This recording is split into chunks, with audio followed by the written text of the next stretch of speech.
In an acceptable time, I have heard you. In the day of salvation, the day of redemption, the day of release, and the day of restoration, I have heard you. I have answered you. I have hearkened unto you. He says, behold, now is the appointed and acceptable time. Accepted time. He says, behold, now is the day of salvation, the day of redemption, the day of emancipation, the day of release, the day of freedom, the day of liberty, the day of restoration.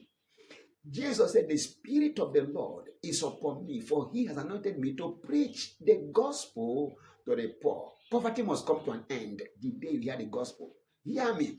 The day you hear the true gospel and believe it, that day, poverty comes to an end. Poverty is not a state of you having no money in your pocket. Poverty is a state of your mind being blinded. When your mind is blinded to the reality of who you are, you live in poverty. There's no child of a rich man who you can call poor. When you are born of God, you become the child of the richest God. That understanding is your key to prosperity and to wealth, to enjoyment of life. There's no adopted child of a mad woman who has been adopted by a president of a nation that will ever know poverty. Even if he's wearing tattered clothes, he's never poor again. Why? Because he has changed status, he has changed class. He's now the son of the richest president, of a president. So when you become born of God, because your eyes are opened, when the veils are off and you know who you are, you know your identity as a child of God, listen, you enter into wealth.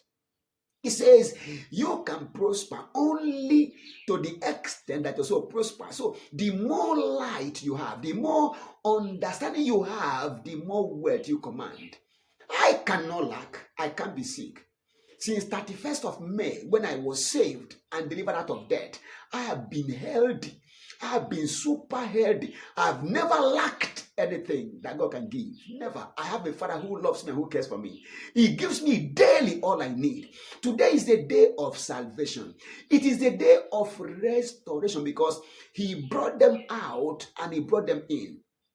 We have been delivered from the power of darkness and we have been transferred into the kingdom of the Son of his love. There's no go in between. We are out of this mess and we are brought into this kingdom. So we live under the King called Jesus Christ. Colossians 1 and verse 13. For he had delivered us from the power of darkness and he has translated us into the kingdom of the Son of his love. In this kingdom there is health. In this kingdom there is wealth. There is peace. There is blessing. There is power. Riches are available. In this kingdom there is wisdom. There is divine strength, energy and mind. There is divine honor, glory and blessing. So this covenant package of the redeemed, according to chapter 5 of Revelation and verse 12, you must have power, riches, or wealth, wisdom, knowledge, and understanding. Strength, health, power, and mind, divine energy. Honor, glory, and blessing, you must have them. You must be restored to this. So when he saves you, he restores you. He doesn't bring you out and leave you out. He brings you out and brings you into his kingdom. So when we are born again, we have been mainstreamed or restored to the kingdom. And in this kingdom, whatever God can offer as your Father, you must have. I therefore decree today your total restoration to all God can offer. In the name of Jesus Christ, whatever God has power and capacity to give as your Father, receive all today. In Jesus' mighty name, I bless you with heaven's blessings. You will never know lack. You are restored in Jesus' precious name. Amen. Restored to life, restored to health, restored mentally, restored in your intellect, restored to favor, to grace, restored to the anointing, restored to all that pertains to life and godliness. That's your new portion. In Jesus' precious name. Amen. Peace.